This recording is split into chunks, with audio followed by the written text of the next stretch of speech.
My name is Molly Kaminsky, and this is how stopping to believe in chance changed my entire life.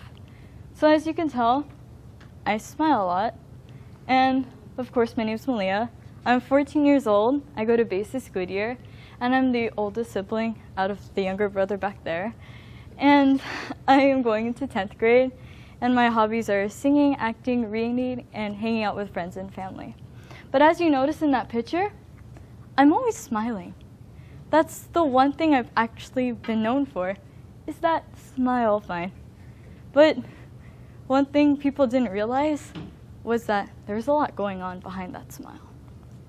So what I thought before this class was that I was never in trouble. Nobody could blame me. Like, who would blame me? And I would always blame my parents for something that happened to me. And I would always worry and fear about my homework assignments or a test that's coming up. Or I would worry about how I looked in front of other people. And then I would always think to myself that one day I'm never going to have control over my life. I'm going to turn out like people before me were. I'm going to become a doctor like my aunts and uncles were. And I always thought that I can't change who I am. Are you kidding? I'm just who I am right now, and I'll stay like that until I die. And then that actually led to me never solving any of my personal problems. So the problems with chance were that I would let things bother me so much, and that I was actually bullied. I was actually physically bullied, so that means that I would get hit with a volleyball every recess and end up with a bruise somewhere on my legs, and my thighs, or sometimes even my arms. I would be called rude comments and mean things because I'm not one race. I'm a mixed person. Being half white, half Asian thinks that they can't just call me half smart, half dumb. And they call me fat because I have thick thighs. And they just keep on bringing me down with these insults that it impacted me so much that I could never change who I am.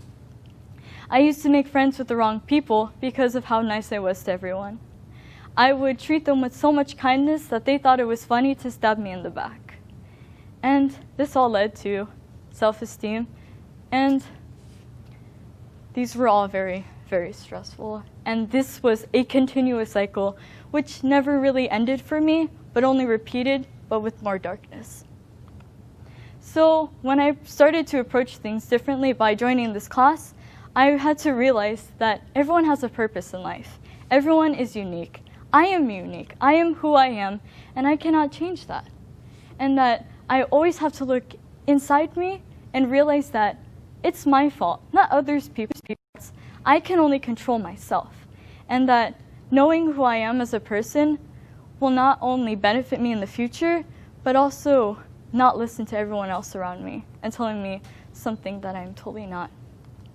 So my first steps were actually really hard.